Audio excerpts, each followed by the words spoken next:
The rooms you avoid in your house are the same rooms you avoid in your soul. Think about it. Right now, there's a space in your home you barely enter, a closet you haven't opened in months, a basement corner that feels heavy, a drawer stuffed with things you can't bear to sort through. You think it's just clutter. But Carl Jung knew better. Your house isn't just where you live, it's where your unconscious speaks. Every neglected corner is a neglected wound. Every locked door is a locked memory. And if you keep avoiding these spaces, you'll keep avoiding yourself. But what if I told you there's a way to transform not just your home, but your entire inner world? Why does your house fall apart when you do notice this? When you're overwhelmed, your laundry piles up. When you're heartbroken, you suddenly want to rearrange everything or throw it all away. When you're depressed, dishes sit in the sink like accusations. This isn't coincidence. This is projection. Carl Jung psychology teaches us that our external world mirrors our internal landscape. The state of your home reflects the state of your psyche, not metaphorically, literally. Every object you keep carries emotional weight. That box of old letters in your closet.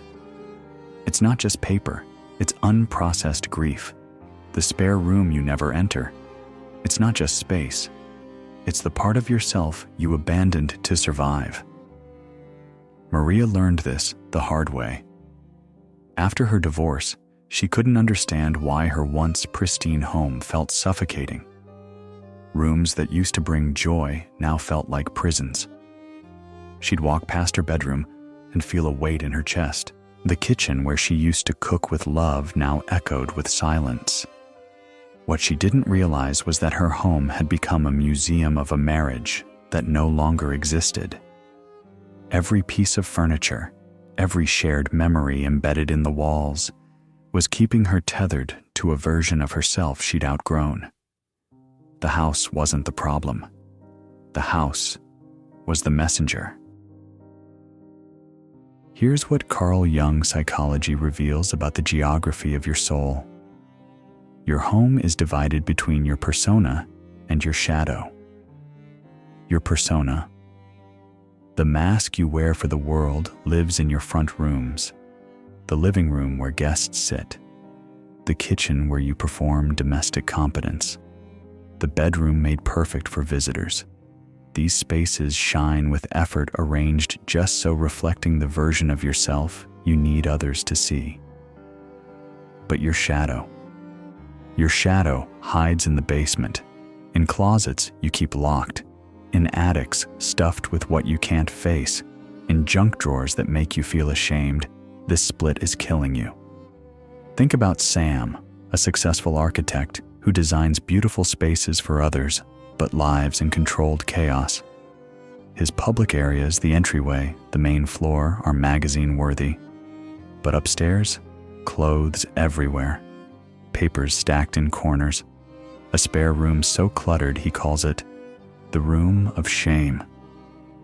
For years, Sam thought this was just about being busy, but when his anxiety started keeping him awake, he finally understood the hidden mess wasn't separate from his inner turmoil. It was the same thing. Every corner you refuse to clean is a corner of yourself you refuse to heal. The abandoned attic mirrors your abandoned dreams. The cluttered garage reflects your cluttered mind.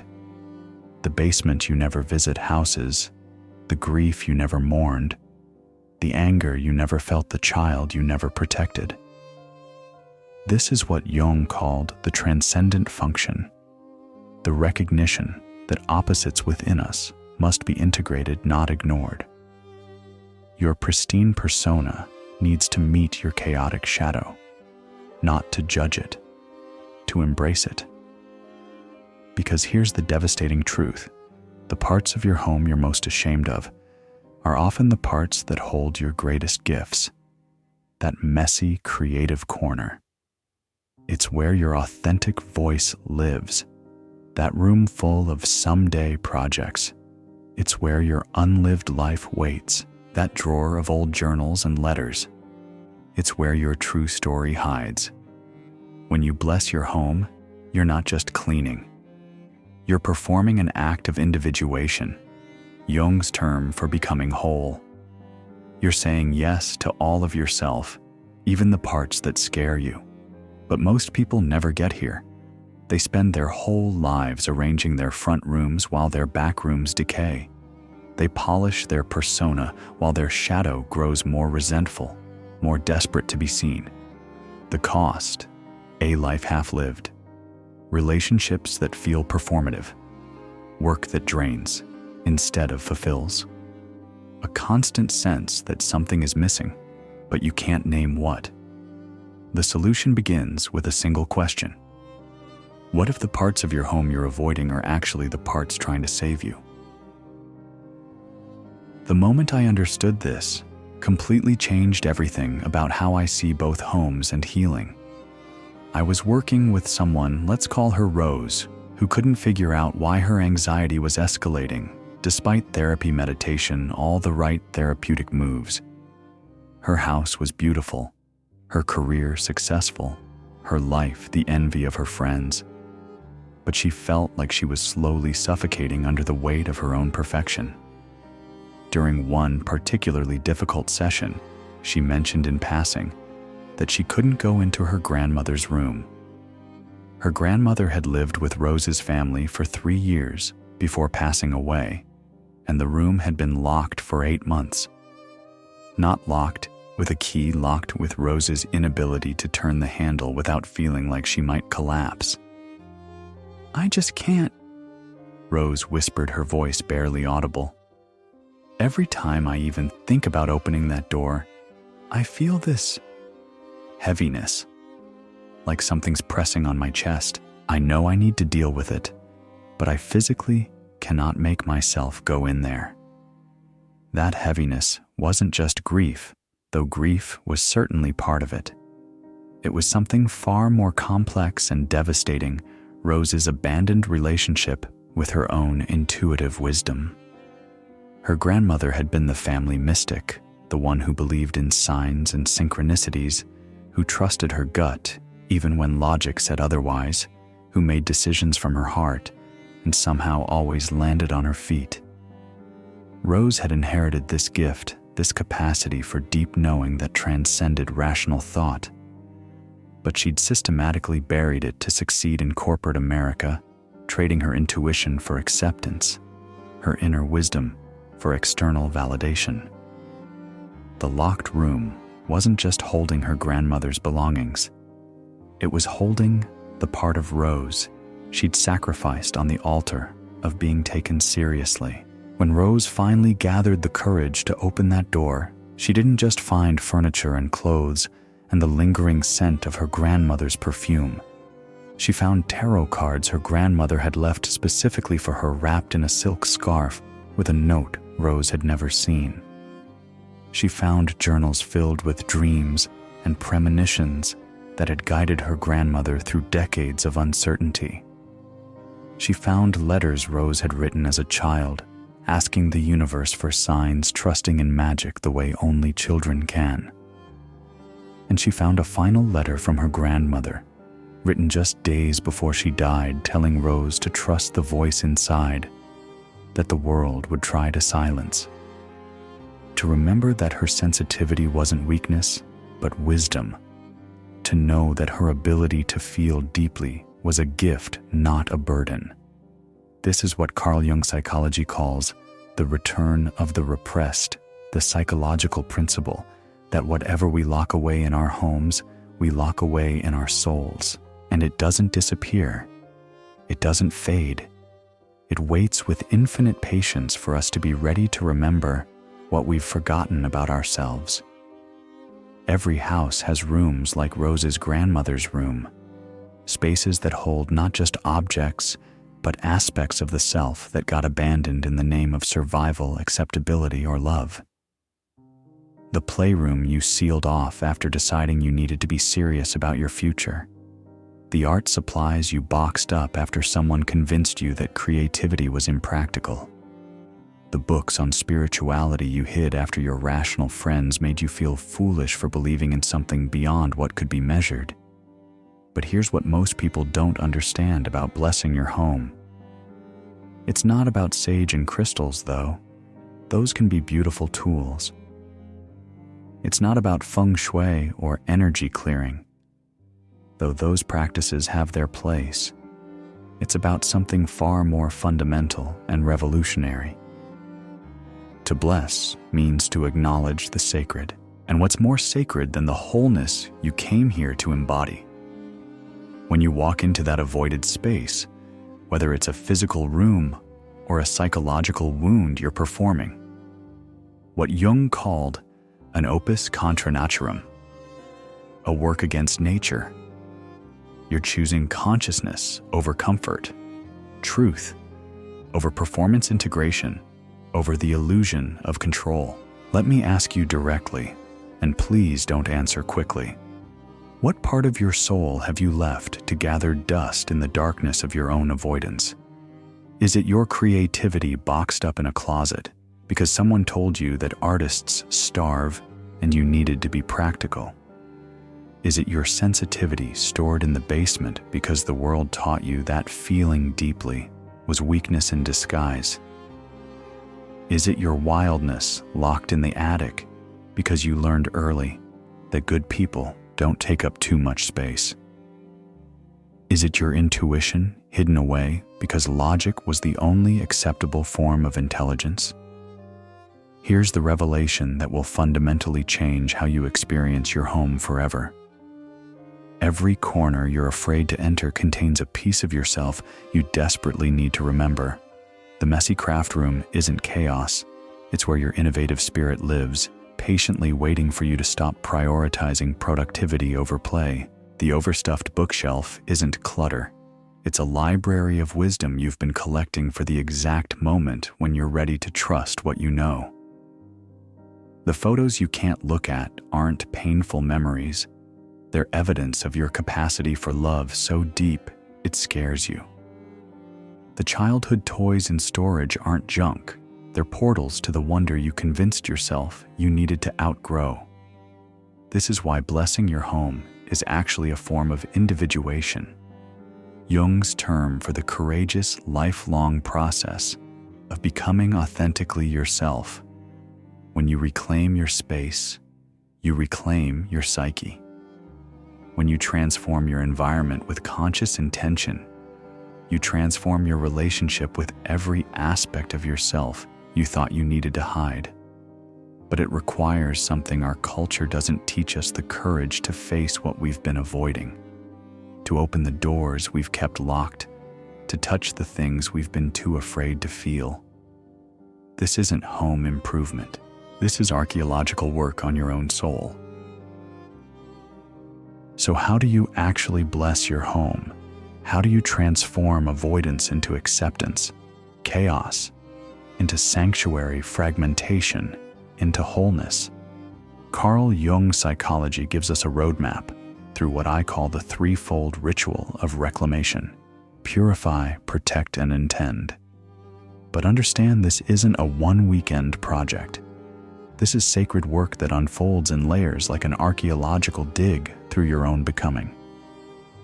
First, purify, the art of conscious release. This isn't Marie Kondo asking if something sparks joy. This is deeper, more surgical, more essential. This is asking each object, each space, each memory made manifest: do you support who I'm becoming, or do you anchor me to who I used to be? That dress hanging in your closet that you wore to impress someone who never really saw you, let it go with gratitude for what it taught you about performing for love. The books you kept because they made you look intellectual but never fed your actual curiosity, pass them on to someone whose soul they might actually nourish. The furniture that came from a relationship that taught you to shrink yourself to keep the peace, release it with compassion for who you had to be then, and excitement for who you're becoming now. when Liam finally decided to clean out his garage after his second divorce, he found 17 boxes of business cards from networking groups that had made him feel like a fraud.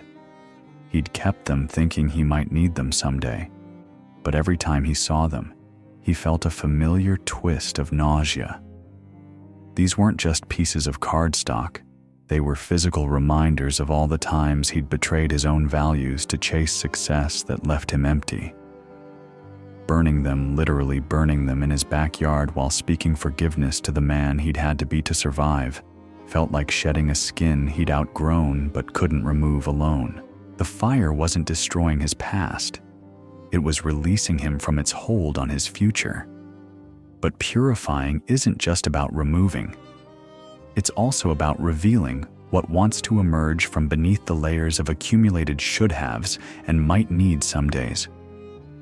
When you clear the clutter of other people's expectations, you discover what your soul has been trying to show you.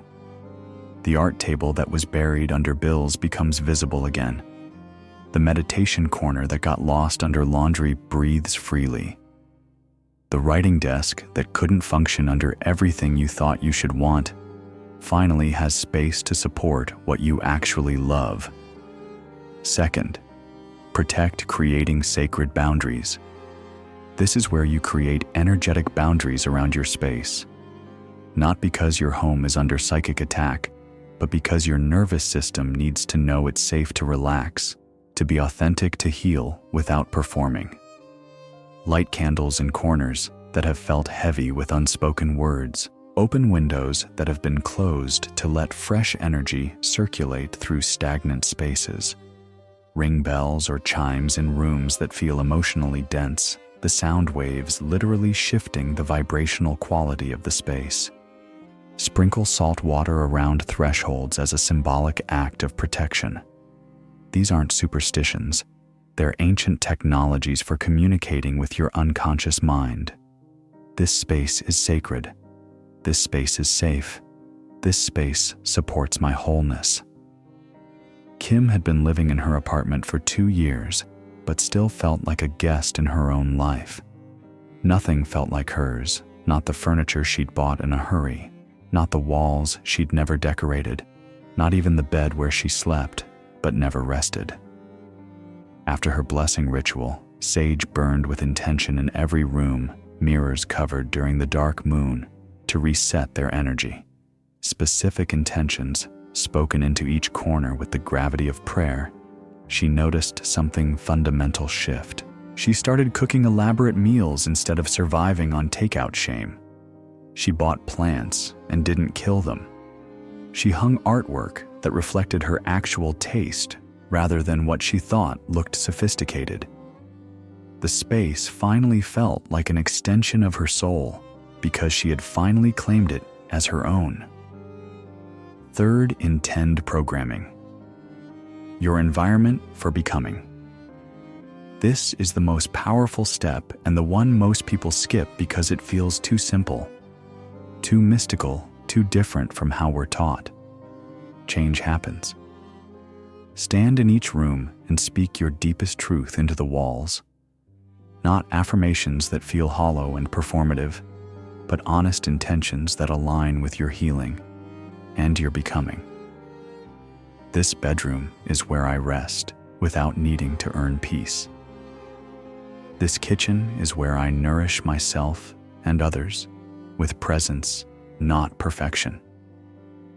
This living room is where authentic connection happens, where masks can come off.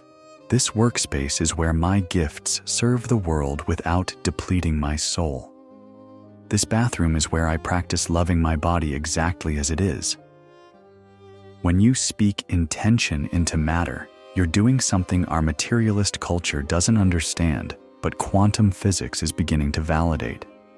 You're programming your environment to support your individuation. You're teaching your space to hold the energy of who you're becoming, not just echo the patterns of who you've been.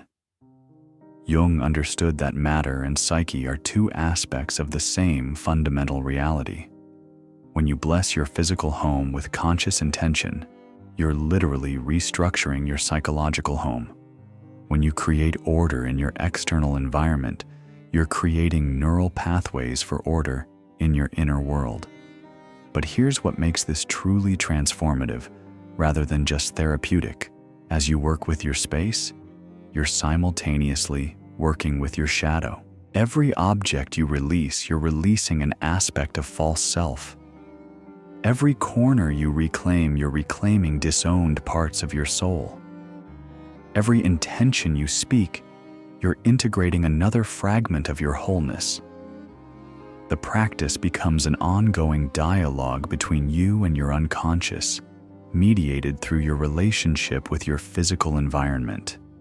Your house stops being just where you sleep and eat, and becomes a living, breathing container for your continued becoming. After the blessing, and this happens gradually like dawn breaking, something miraculous begins to unfold.